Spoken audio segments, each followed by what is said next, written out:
called a paradox. Philosophers can live with it. I believe we can too. I believe it's time to evolve. I really do. Ready? Go. Okay, I'll go first.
Can things be moved just by the power of the mind? Seeing the table move actually scared the hell out of me. It's clear that we were not lifting it with our fingers touching the tabletop very lightly. And this went on for about 3 hours in broad daylight. Scientists now believe we only use about 7% of our brain capacity.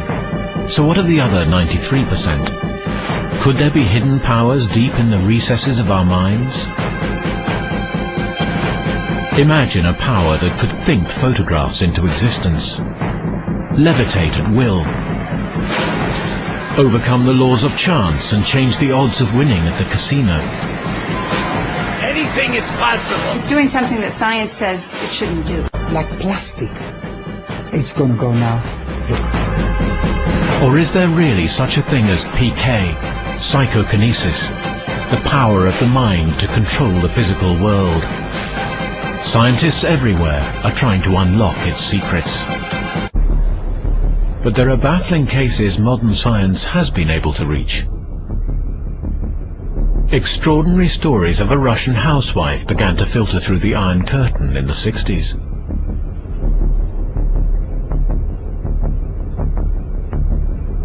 "33-year-old Nina Kulagina claimed psychokinetic powers.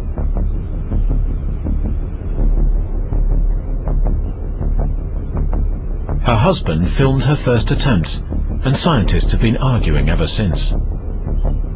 Kulagina apparently has the ability to move small objects over relatively small distances with a great deal of psychic effort. What troubles me about a case like that is that the phenomena are inherently small scale. Over 40 international scientists were called in to examine Kulagina under controlled conditions. They claimed there was no rational explanation for her mysterious powers, but modern scientists are skeptical. French parapsychologist Mario Varvoglis. She was attacked many times by skeptics, Russian and otherwise, but I don't know of any legitimate, good critiques of a work.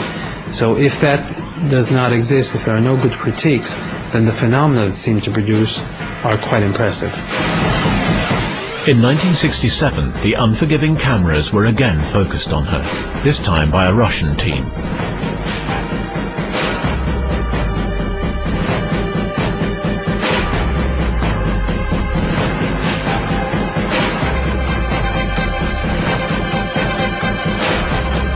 Even in close-up, it's hard to see how she's making the box shift across the table, but it certainly is moving.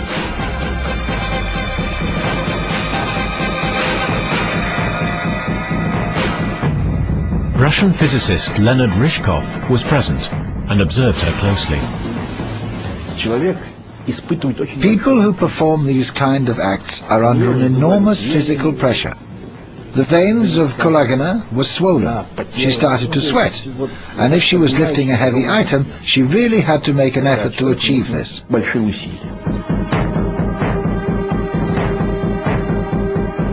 Dr. Ryzhkov and his team built an airtight glass box for the experiments.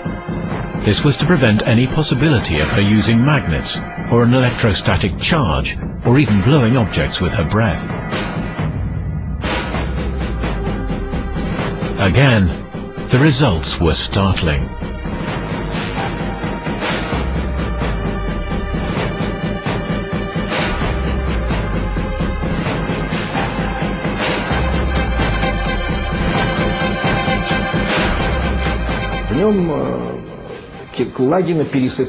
Kulagina could move the matches as if a wind had pushed them. She didn't feel too well that day and did not want to experiment with larger objects, but through the glass box any form of physical manipulation would have been impossible.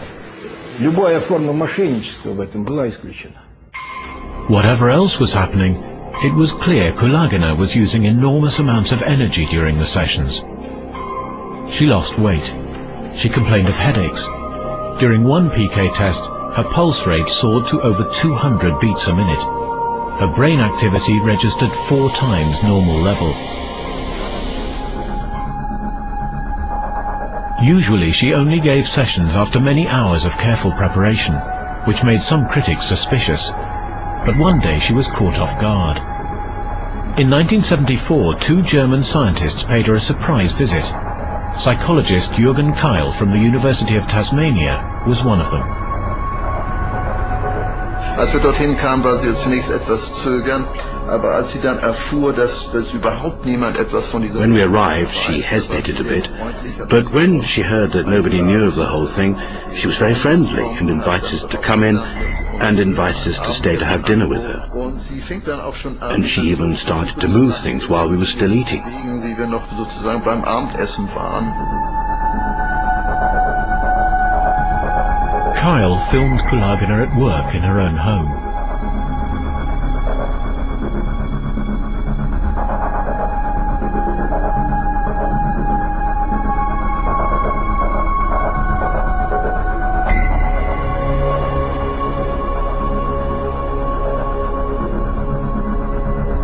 How did she do it?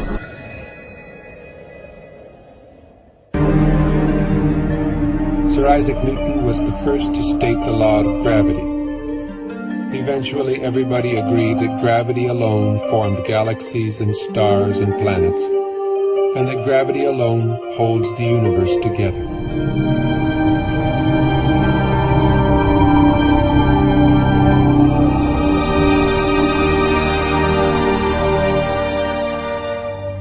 Then we discovered a force 1,000 billion times more powerful than gravity.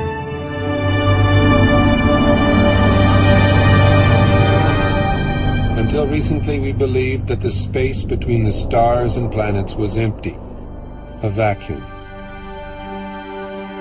We now know it is teeming with charged particles.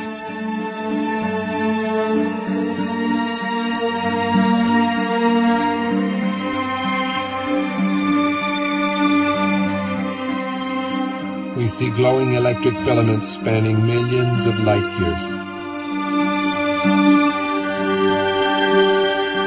We see stellar and galactic formations shaped by magnetic fields.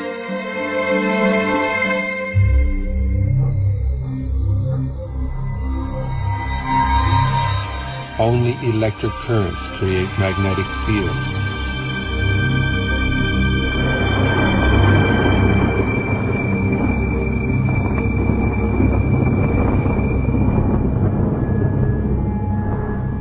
It is possible that the predominant force in the universe is not gravity, but something else.